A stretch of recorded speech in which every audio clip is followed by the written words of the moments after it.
and rolling. And you're okay with the reversal camera? There's a light in it, but I think that will be all right. Well, Looks look okay to you? That's for you.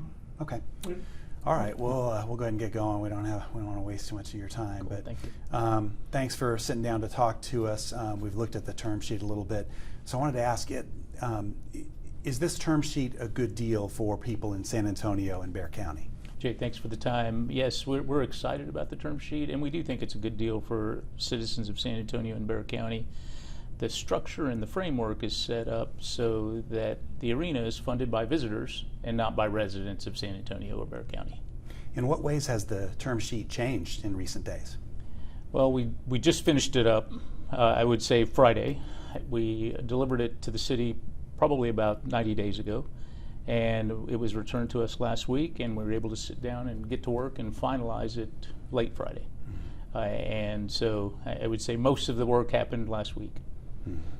And I know there's back and forth in a situation like that, but it does seem like the overall commitment by the Spurs has grown from when we last reported it. It has, and I think from the last report, the city's financial participation of the visitor tax has been set at $489 million.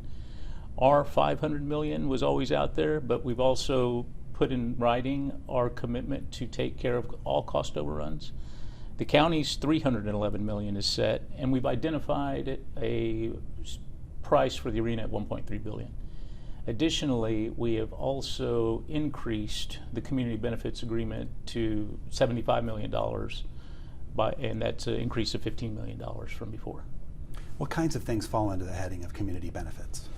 I think one of the things that we learned from going to all the community meetings, visiting with stakeholders, there were some high points, but I think the way it reads today in the draft, in the agreement, is that $75 million will be up to council and the local government corporation members to decide how that gets deployed, since they're in front of the community every single day.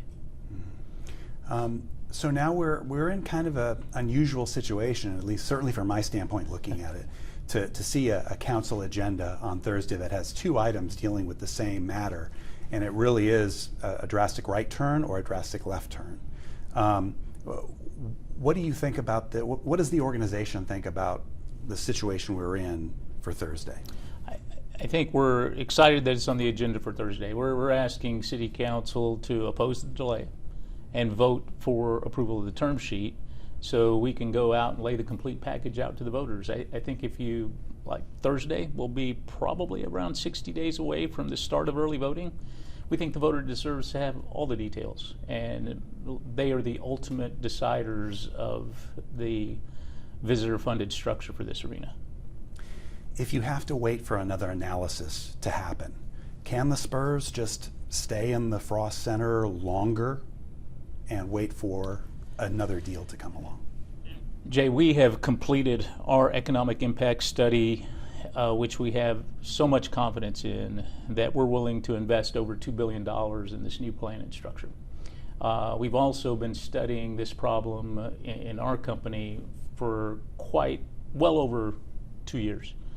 And so we have confidence to take the next step, move forward, and ask the voters to decide. So that's what the request is for us to council on Thursday, vote for the term sheet to allow the community and the voters of San Antonio to Bexar County to make the decision. You mentioned your analysis. Do you understand why some are concerned with the connection between CSL, 6th Street, and the Spurs? It makes sense. That decision was made by city staff. Our expert was a different company, and our expert that we've hired has prepared that analysis, as well as the RCLCO company has prepared an analysis that was laid out to the public and the community last week at a live public hearing. CSL is using some of the data from that person or that firm that you hired, right? That is correct. They spent some time together about months ago, and CSL was asked to review David Stone's data and, the way I understand it, verify, validate, and comment. And we heard those comments from CSL last week at the public meeting, which basically said that it was within range of what they expected it to be. When you hear the objection that the analysis wasn't independent, wasn't thorough, what is your response to that? I guess I back to us relying on our professional independent analysis and studies that we've received. I think the deal structure and the framework puts all the risk on our company. It caps the risk to the city at $489 million, and then an additional cap that the funding source is visitors to San Antonio, not residents of San Antonio. And I think that's one fact that when potential voters hear it, they say, hey, I like that. Do you think you have the votes to win on Thursday? We're excited about the support around the dais, and so we're hopeful that it'll be a positive outcome to pass the term sheet and not delay this any longer. Next question is going to seem simplistic to you, but the reality is a lot of your fans and the public, they don't understand the economics of professional sports. They just don't. They see that your commitment is now $2.1 billion total, and they say, well, the cost of the arena is $1.3 billion.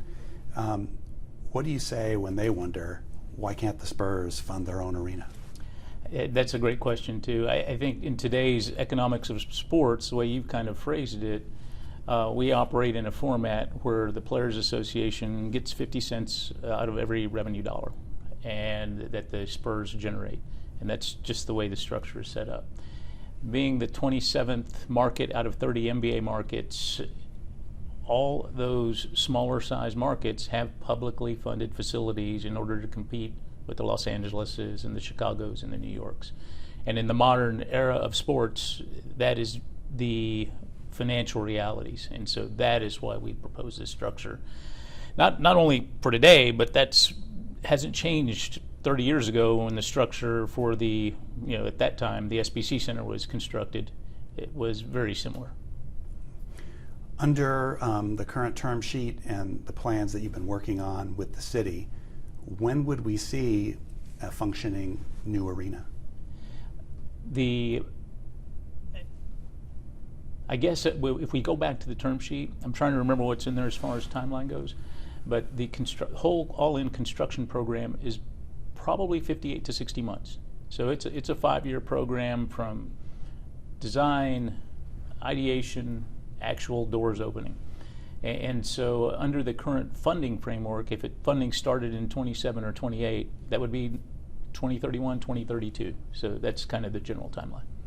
Anything I've neglected to bring up that you think is important to tell the public?